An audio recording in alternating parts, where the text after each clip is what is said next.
Howdy folks, hope you're all having a good weekend, and welcome to Aquanox Deep Descent, which is going to be today's casual Saturday game.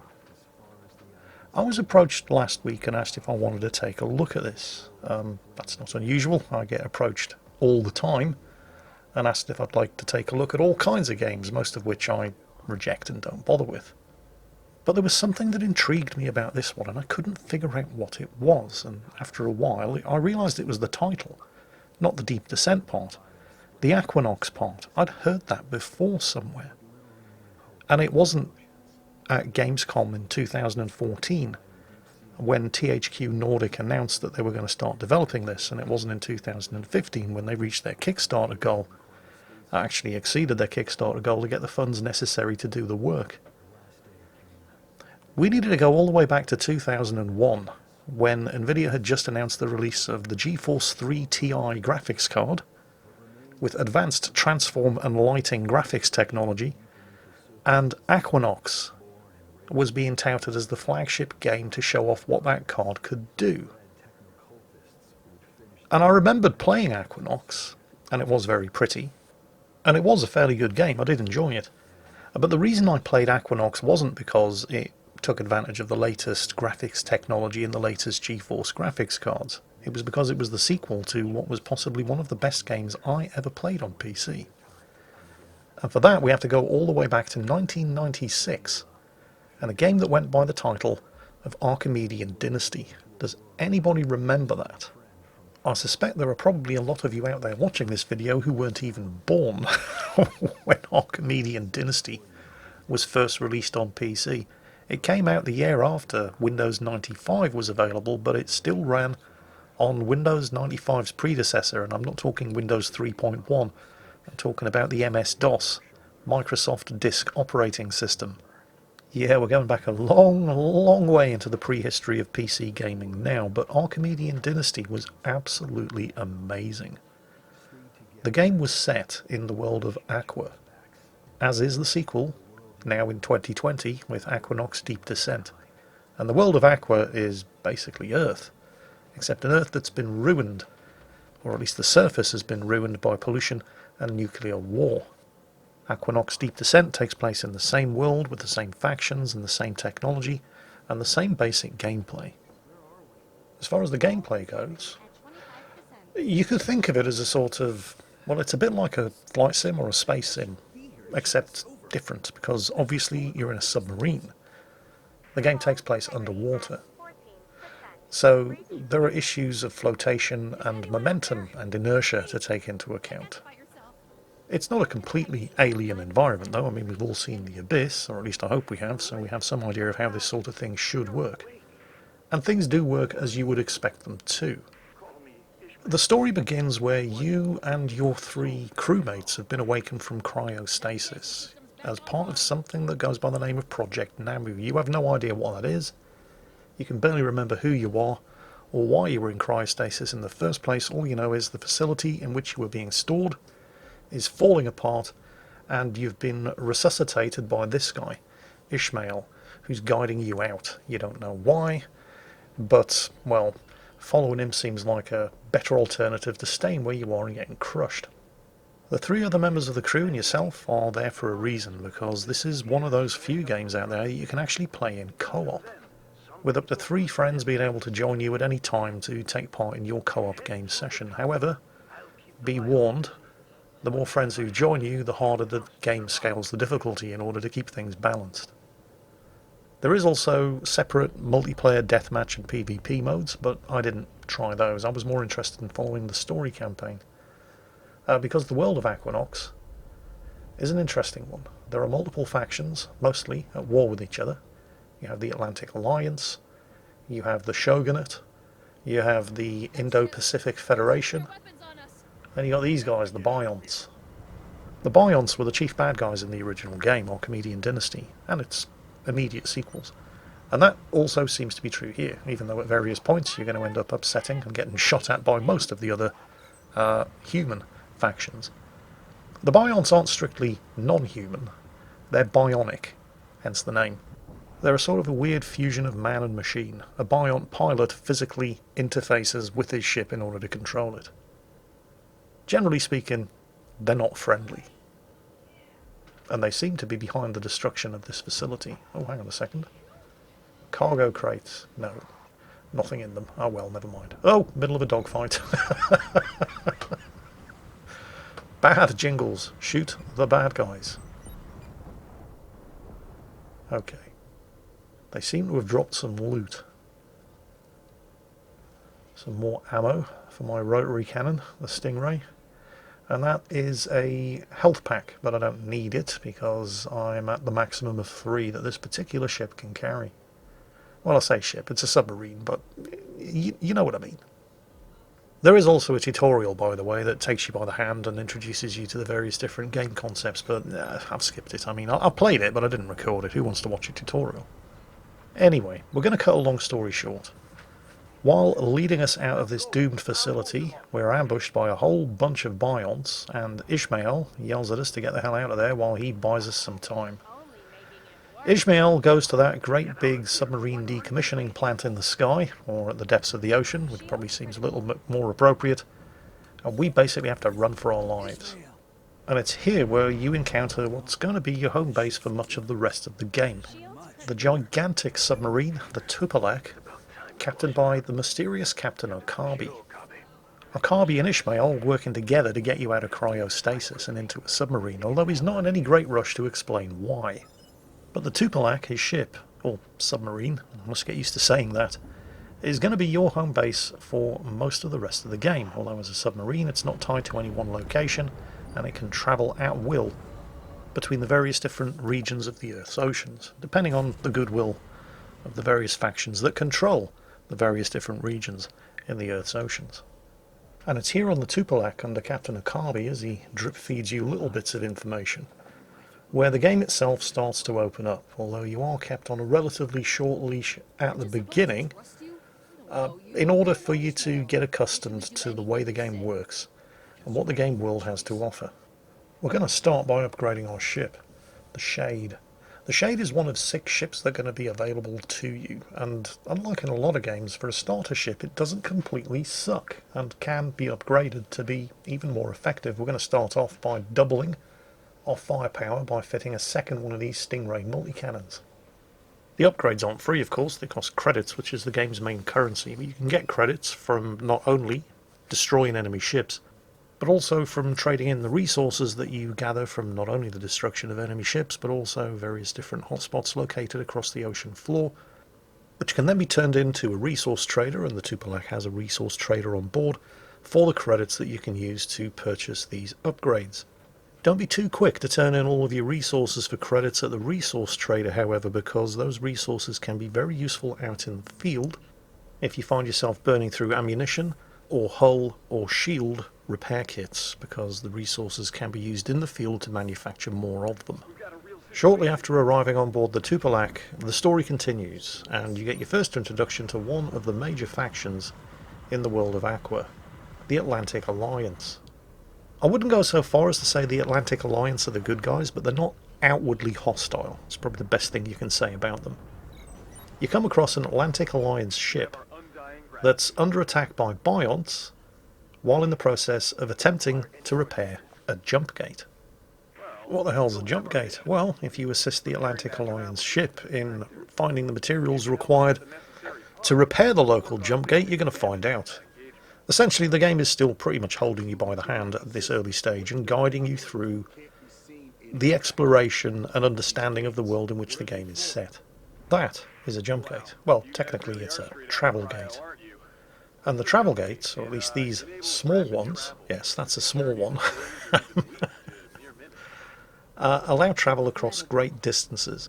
I think the best way to explain it would be like this. These smaller man-made travel gates allow travel between various different places within a single ocean. So, say for example we're now in the South Atlantic.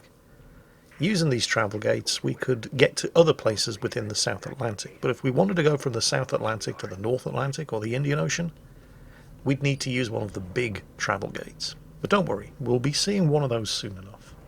For now we need to use this one in order to get to somewhere else within the South Atlantic and follow up one of the leads that Okabe has us chasing.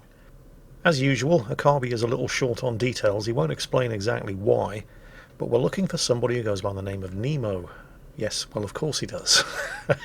Jules Verne fans represent. The lead that we're chasing involves going to Atlantic Alliance territory, something that Akabi isn't particularly happy about. He's fiercely independent, but, well, needs must when the devil drives. So Atlantic Alliance territory it is. We enter the travel gate. We're about to travel to Heartbreak Ridge. Yep, let's go for it. No seamless area transitions here, I'm afraid. You have to go through loading screens, although they are very short loading screens, but this is not Star Citizen. Then again, they only asked for $75,000 on Kickstarter to get this game started, and they actually managed to get it finished. And you can play it, so yeah, it's not Star Citizen. There is an Atlantic Alliance welcoming committee waiting for you on the other side of the travel gate, so fingers off the triggers, let's not be hasty. And providing we don't do anything overtly hostile, they're going to escort us to the Atlantic Alliance base here at Heartbreak Ridge, where we're going to uncover the next piece of the puzzle. So by now you're probably getting the general idea of how this works. You follow, or not, it's entirely up to you, the trail of breadcrumbs from one clue to the next on the trail of this Nemo person. Although at any time you're free to go about your own business. There are no shortage of jobs on offer at the various different stations that populate the world. You don't have to stay on board the Tupolak, although if you're interested in seeing the story through to its conclusion, you're probably well advised to continue using the Tupolak as your floating base, your home away from home. It has all of the facilities that you'll find on board the various different stations that scatter the world of Aqua, and it's where the story happens. Although if you want to just go wandering off and using the various different gates to travel around the world on your own, you're entirely at liberty to do so. I'm choosing to follow the story, however. Now, if you're crap like me, at times you can get quite disorientated and lost. Luckily, the game comes with a pathfinding system. You trigger it, you follow that flare, and it will lead you to your next objective. You know, in many ways this game reminds me of another game from the 90s by Parallax Software. Does anybody remember Descent? Descent came out in 1995, and it definitely struck me as being one of those games where the actual idea for the game was the last thing that they came up with. They got the game engine and thought, what can we do with this? Because Descent came hot on the heels of the original Doom, and Doom was groundbreaking. But one thing that Doom couldn't do was proper 3D environments. They gave you the illusion of proper 3D environments, but they couldn't... What's the best way of putting this? The game engine, the level design, for example, you could be walking along a corridor and they could never have anything else in the level that was positioned above or below that corridor due to the limitations in the game engine. Well, Parallax Software came up with a new game engine that allowed you to do exactly that. And then they thought, well, what can we do with this? So they came up with a tunnel shooter, I suppose, is the best way of describing it, where you flew a craft through this labyrinth of tunnels inside asteroids. And it was ridiculously easy to get disorientated and lose your bearings. Now, Aquanox Deep Descent isn't quite on that kind of level, but if you're crap like me, it's not hard to get lost. So the addition of this pathfinding tool is a bit of a lifesaver. At the moment we're doing a job for the Atlantic Alliance base back on Heartbreak Ridge, which involved using one of the travel gates to travel to a different area of the Atlantic, where there are some high seas pirates that the Atlantic Alliance would prefer weren't here anymore. So what we're doing is taking out their power generators, which is going to take their defensive turrets offline, which is going to make them sitting ducks for the local megafauna, giant mutated sharks and jellyfish, stuff like that. Stuff that we don't have to worry about right now, because the power's still on. But stuff that we are going to have to worry about when we disable the last generator and we have to get the hell out of here. So you get the general idea. We're basically moving from one quest hub to the next. Oh, that's a really big shark. Kill it. Kill it with fire. We're moving from one quest hub to the next, exhausting all of the options before moving on to the next one. And there are lots of options because it's not just the main quest givers at each quest hub. There are various different mercenaries you can accept contract work from to make a few extra credits on the side and get some additional rewards. Basically, it plays exactly the same way as the original Archimedean Dynasty way back in 1996. I've gotten lost again. I need to follow the Pathfinder flair. In the original game, you travelled from quest hub to quest hub, following the main plot or not. You were entirely free to head off the beaten track and go and explore areas of the underwater world by yourself. You can do exactly the same thing here. Obviously, it's recommended that you do follow the main story because that's going to open up rewards that wouldn't be available if you hadn't followed the main story. For example, by doing this particular quest for the Atlantic Alliance base at Heartbreak Ridge, we're going to unlock access to our second ship. 6 ships in total are going to be available in the game, all of which can be upgraded, and completing this mission for the Heartbreak Ridge base has unlocked access to our first Atlantic Alliance ship, the Hammerhead. It's not necessarily better than our starter ship, the Shade, it's just different. It can pack in more firepower, but it's not as fast and agile. Like I said, this is one of the few games where the starter ship that you begin the game with isn't actually completely crap. Its hull and shields aren't the strongest, but it is very fast and manoeuvrable. And if fast and manoeuvrable is the way you like to roll, then by all means just continue upgrading your Shade. It will serve you well. Although I'm pretty sure, because that's just the nature of these sort of games, that at some point you're going to come across a mission where having something with slightly chunkier shields and armour is going to be advisable. And with that almost certainly being the case, let's just say it's better to have access to a Hammerhead and not need it, rather than to need a Hammerhead and not have access to it. The thing I like most about Aquanox Deep Descent, well actually, there are a number of things that I like about Aquanox Deep Descent, and let's just list them in no particular order. First, it reminds me a lot of the original game in the series, Archimedean Dynasty, all the way back in 1996. It definitely hits my nostalgia button, in a way that, well, the immediate sequel to Archimedean Dynasty, the original Aquanox, never really did, because while Aquanox was a good game, it wasn't as good as the original. It was a lot more arcadey, the story wasn't as well developed. It just wasn't as good a game. It certainly looked better, taking advantage of the new graphical technology of the brand new, at the time, GeForce 3 series of graphics cards, but it just lacked a certain something. So in that respect, I'm very happy with Aquanox Deep Descent, because it's really more of a successor to Archimedean Dynasty than the original Aquanox. Now, that's probably not going to be much of a selling point for the vast majority of you, a lot of whom probably weren't even alive when the original Archimedean Dynasty came out. So the nostalgia kick that I get out of playing this is going to be completely irrelevant to most of you. Even those of you who were alive at the time the original game came out probably never played it, which is a great shame. However, one of the other things that I like about Aquanox Deep Descent is the fact that you get exactly what you pay for. You put the money down, you buy the game, you play it, and that's it. Something that's becoming increasingly rare in modern games publishing. There are no multiple editions that you can buy. There's no standard edition, no deluxe edition, no platinum, silver or gold editions, no penultimate or ultimate editions. There's no DLC, there's no season passes. You just play the game that you bought. Nothing's locked behind paywalls.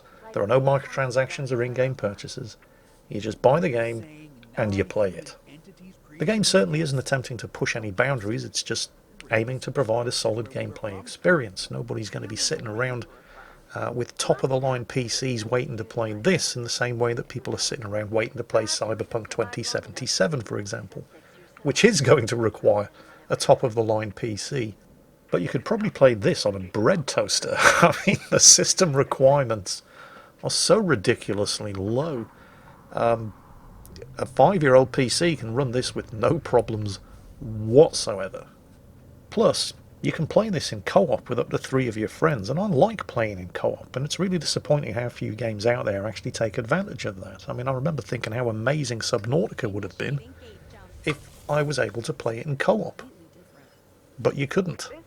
Not without third-party software and game modifications which weren't entirely stable or even finished. But Aquanox Deep Descent supports co-op play for you and up to 3 of your friends straight out of the box.